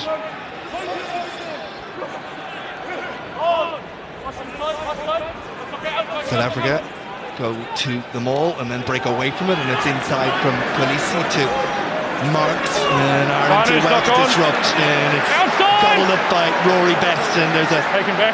big pass Take him from back! Conor Murray, and then the kick from Rob Kearney, and South Africa find themselves chasing back. That's really well played by Rob Kearney. Outstanding kick out of Rob Kearney, and great awareness from Conor Murray to find him in the backfield. He was quite aware where he was, that he was in the best position.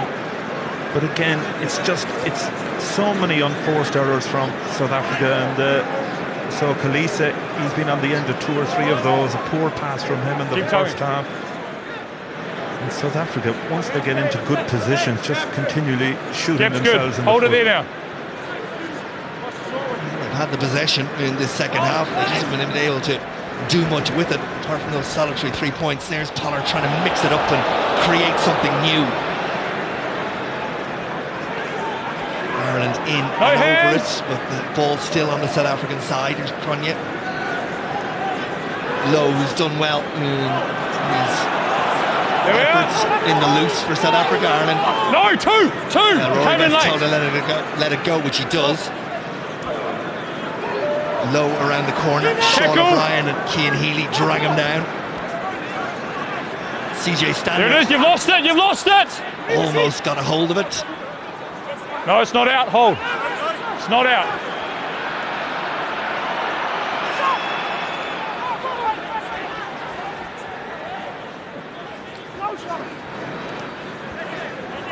An awful lot of bish bash bosh, not an awful lot else.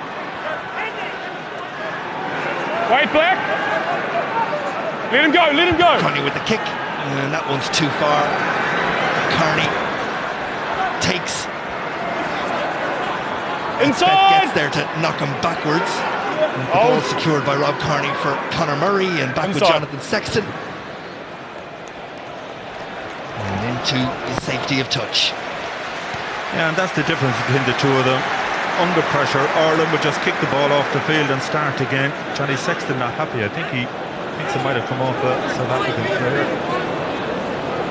And he tells us he's very good now. He's controlling himself and talking to the officials. Rory. I don't want my touch here, right? You got to admire his enthusiasm and his will to win. I mean, he's incredible.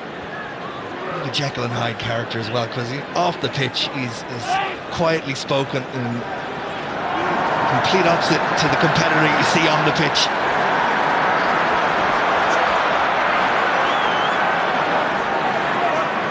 Cronje once again. Ireland have quickly continued to make the tackles. South Africa are going to have to find something creative. And they have shown a lack of creativity in the opening 65 minutes. Tackle! Cronje once again. Kitsov knocked backwards. In over the ball go Ireland, and Rory Best, the captain, makes the turnover. Holding on. But technically Ireland are so superior to South Africa in that phase of play. Just far more intelligent, knowing when to go in, looking for the poach, knowing when it's not on and staying out. And we've seen so many: CJ Stander, Rory Best, Rhys Ruddock, Peter O'Mahony, just going in, winning those making the intelligent decisions. A couple of changes for Ireland going to be made in the next minute or so. See Rob Herring and Dave Kilcoyne, front rowers, ready to come in.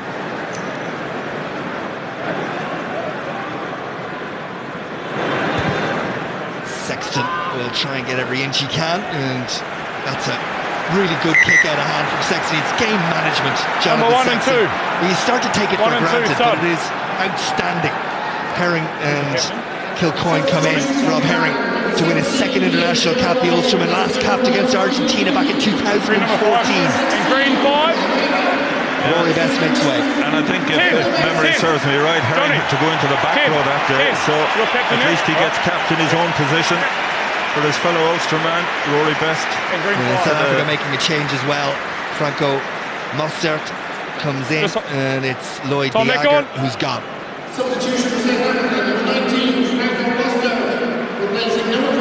Ball there for Ireland.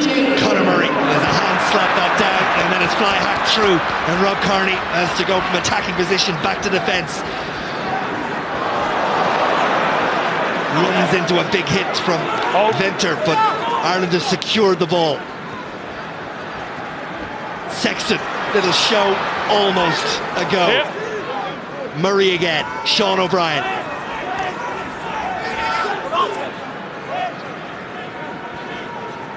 White green. Murray. Stockdale back on the Irish side. But into touch it goes. Line out.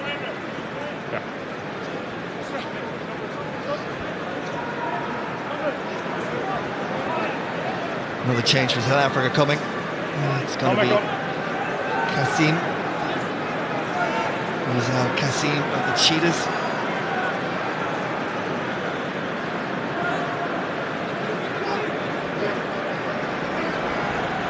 Detroit at the foot of the line out. Fine.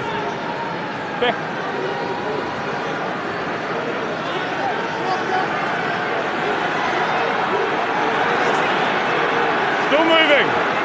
Ball inching forward. Background black. Marks at the back. Same move. Sean O'Brien goes in. Then Ireland get a second surge, and South Africa forced to use the ball and send it to their back line. Now, can they create anything out wide? Here's Coetzee, wrapped up by a good tackle from Andrew Conway. Quicker ball. Cronje up Ireland's defensive line, comes again so quickly. CJ Stander led it. Jesse Creel. Stander goes after the ball, off his feet, has to leave it. Cronje again. Tackle from Kilcoyne on Marks. Cronje. Now there's a gap. Big tackle out wide. Two knock on. First by Green. Knock forward, ball turned over. Careful. That's a great tackle from Stockdale, and you know, as I've said, he's had no real opportunity, but ball in hand, he's competed well in the air, he's made his tackles, and it's an offensive tackle, driving the South African back. Time off. Just rather well, you just see him standing his ground there, and straight into Dylan Wades. Control now. We must have that space on the line. Time's off. Great body position, right into the midriff. That's going to hurt in the morning. Time's off. 2 injuries, one here. 2 injuries means the clock gets stopped with 11 minutes just left in this game. It's Rob Kearney, I think. But you look at Jacob Stockdale. I was looking at him when they were standing up for the anthems. I mean, he was next to Ian Henderson, and you know, there wasn't that much of a difference between them in terms of physical size. Keith Crossan, he ain't. No. Ball change for South Africa now as they try to find a way in this last 11 minutes of injecting a bit of pace into what they're doing, see if they can unlock some talent for the efforts ahead, because surely with 2 converted tries ahead, Ireland, South Africa have shown nothing to suggest they can do that in the last 11 minutes. Big James Ryan there. The second row looks like he's going to get his go. James Ryan and John Ryan. James Ryan. Let's go, Black. And Marmion. already. Sorry, Tom. No, capped against South Africa, Okay, so against the the left. USA Space on over the the line. summer before he'd even played for Leinster, and he really is an outstanding talent, James Ryan. A superb that captain space. for Ireland at under-20s level. Yeah, you don't want to heap too much pressure on developing shoulders, but he's got all the... Well, he has. I mean, Sorry, come up, Matt. Leinster, Scott Fardy, his wife is having a baby the day they were playing Montpellier. James Ryan wasn't even in their match day 23 on the day, yet they brought him in, and he looked completely and utterly unfazed, playing against a huge Montpellier pack, imposed himself really well. Now he's a huge man, but I keep saying when he grows into his body in about 2 years' time, he's going to be some player. Right. Fast line, Referee you lost pre-engaged. First is a free kick. his patience. Second was a penalty. With the South African scrum, you heard him, he warned them. Last line, free It's a engaged. full penalty rather than a free kick.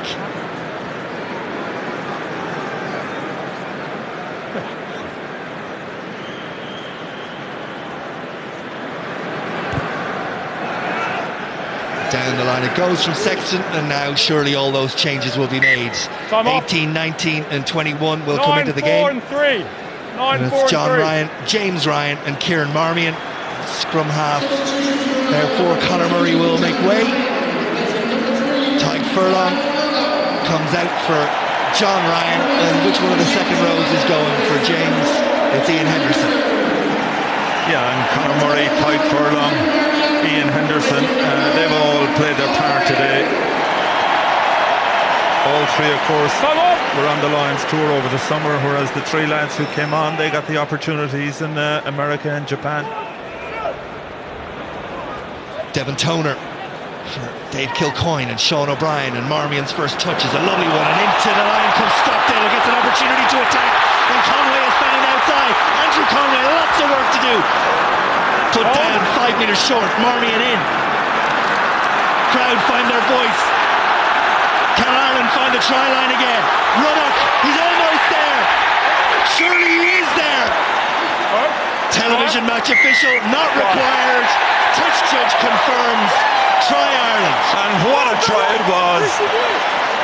Created by Stockdale, kept going by Andrew Conway, and Rhys Ruddock. He's just had a magnificent season to date, and to get on the end of that, super try from Ruddock. Super try from Ruddock, terrifically created and executed by Ireland from all the way back there, almost on the halfway line. Yeah, and you look at it, it's from a set piece. Brilliant pass inside to Jacob Stockdale. Fantastic pass from him off his left hand. Andrew Conway does really well to step inside, places the ball magnificently. It's the quick turnover of possession, but that step from Rhys Ruddock for a big man to stand up the first tackle, be able to pivot out of it and use his power to get over the line. Superb from Ireland. Well, we criticise him sometimes, but the touch judges up, or assistant referees up with play. The referee was chasing after Stockdale and Conway, and it was they who called the try. And Ireland are surely out of sight and gone now.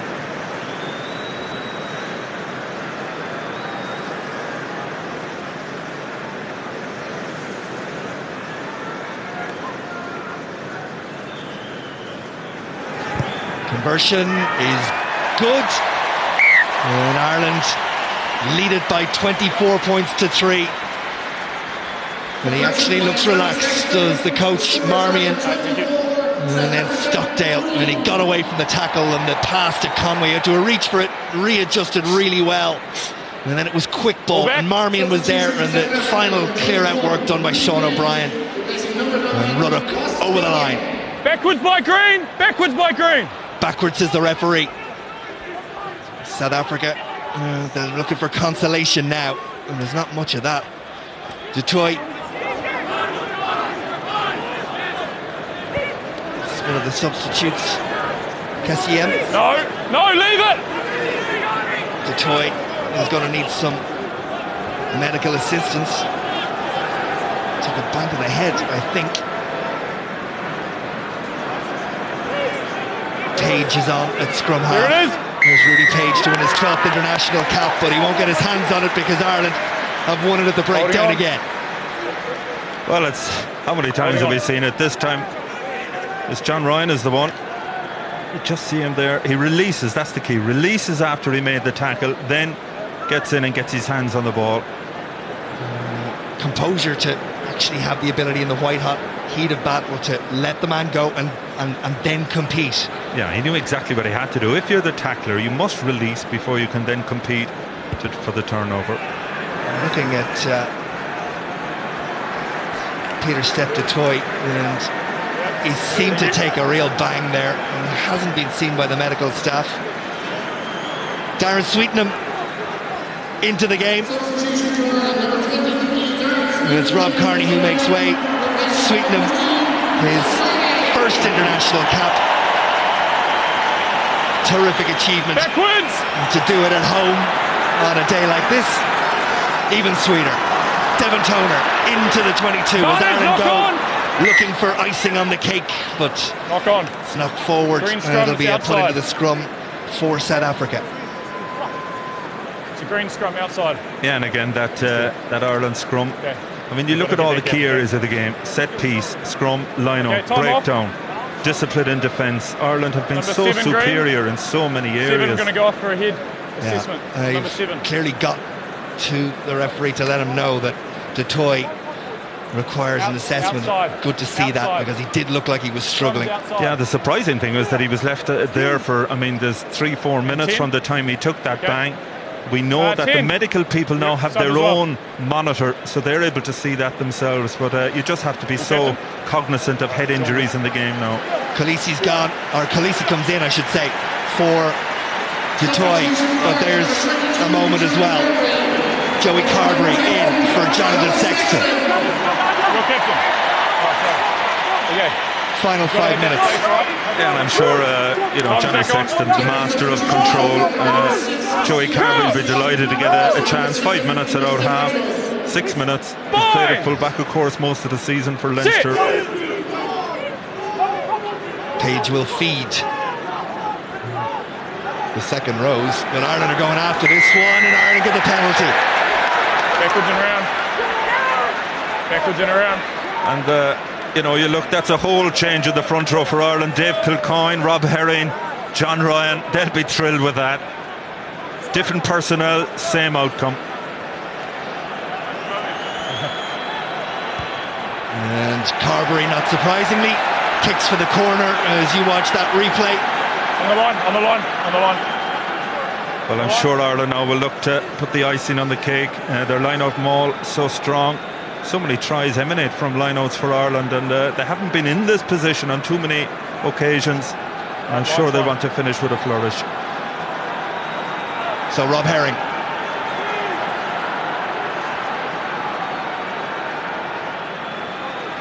Devon Toner. Move! Kilcoyne. O'Brien. Herring at the back. Crowd shout heave. Ireland readjust them all. Keep the body positions good. Hooker is there. Hooker is over. Herring has scored. Wonderful moment for the replacement. And Ireland in complete and utter control. Well, I think the scoreboard now a fairer reflection of the dominance that Ireland have had in this game. What a moment for Rob Herring, his second cap, as I mentioned. His first one, he was an auxiliary back row. Devon Toner commanding in the air.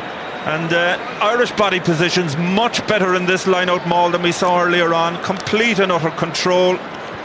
Rob Herring in the van, at the back. That was always going to be an Irish try. And Carberry with the opportunity to add on another 2.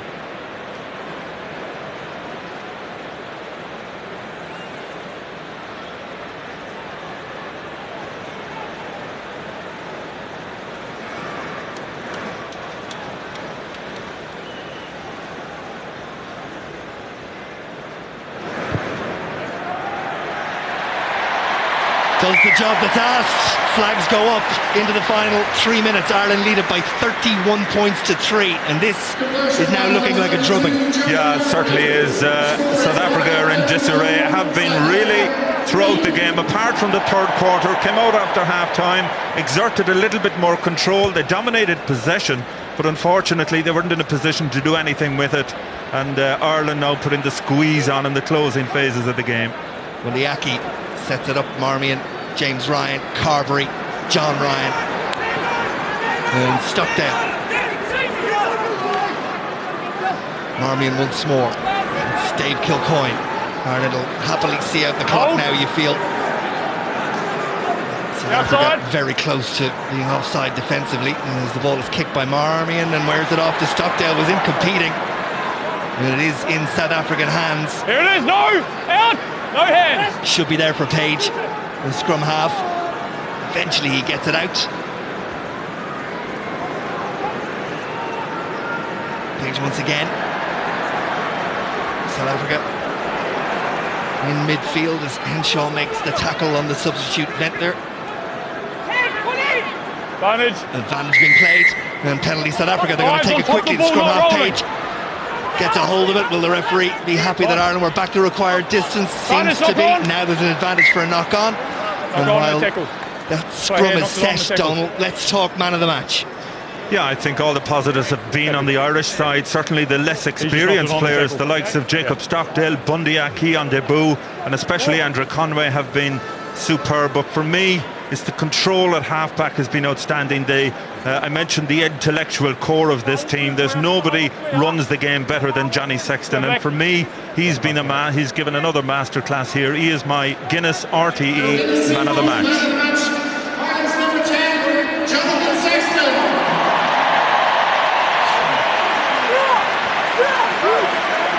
Got a smile eventually.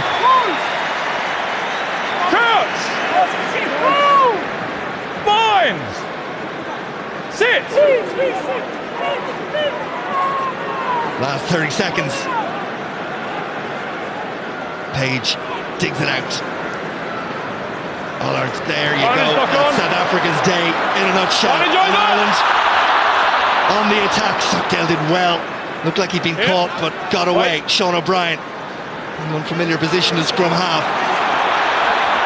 He brings play up to the halfway line. Carberry, crossfield kick. Sweetenham called for it now. Sweetenham picks and almost gets away. Needs support. Herring is there. Marmion also. South Africa told to get back. Here's James Ryan. Still going. Marmion once more. Kilcoyne, Carberry, Henshaw, men over. Conway, Stockdale. Wonderful! Absolutely wonderful! Incredible, really. What a moment for the Ulster man. All his work today had been done in defence up to that moment. And on the other wing, Darren Sweetenham has just come in for his first cap, his first touch, keeping the ball alive. We just see it here. Turnover again, and Stockdale was the one who was on the end of that. Does really well to keep the ball alive in contact. By the time it comes out the far side, brilliant kick from Joey Carberry. Darren Sweetenham just on the field, his first touch in international rugby. What a pickup, presents the ball perfectly, and when it comes out, that's great passing from the Irish backline, and Jacob Stockdale has the power and the pace to go over in the corner. Great moment for young Stockdale. And Carberry, well, here you go, look at that face. Well, it says it all, doesn't it? I mean, you dream growing up. He got his first caps, as we know, on the summer tour, but this is the real deal. You're playing at home, you're playing against Tier 1 opposition, and he's certainly made his mark. Final kick of the game. We will have you in Copenhagen momentarily. Over it goes from Carberry. Nice little cameo from him. Terrific effort from Ireland. In 2 words, ultra professional. The final score at the Aviva Stadium: Ireland 38, South Africa 3.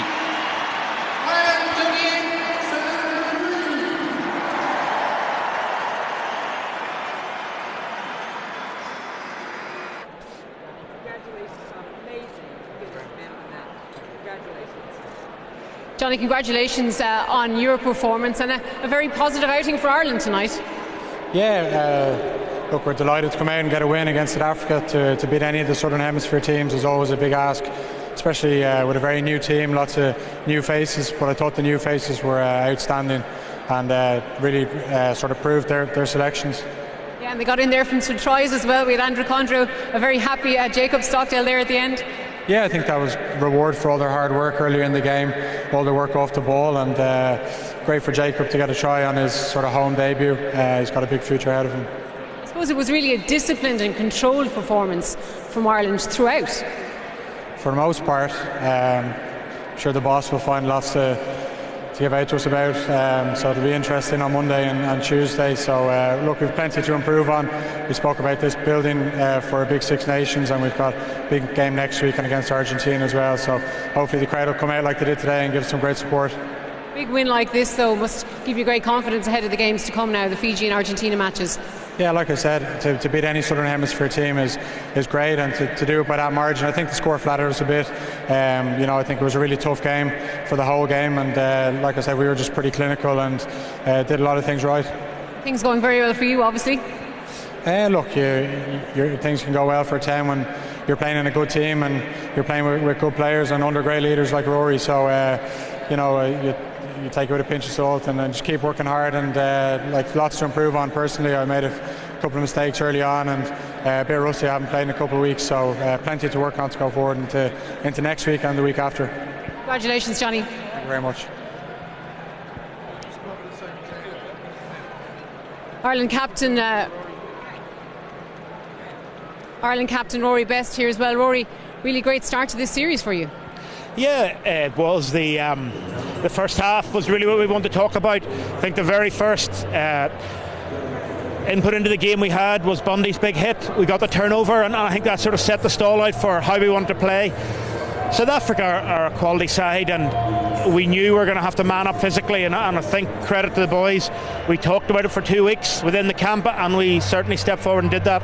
You really were the superior side this evening. Yeah, and I think the good thing about it is that we probably started the second half a little slower than we'd wanted, and we weathered a little bit of pressure, and we made a few mistakes, but we had the character to pull together and get control back, which is ultimately where you want to be at this level. You need to have control for large parts of the game, and that's what we did. Got to see a lot of new faces tonight as well.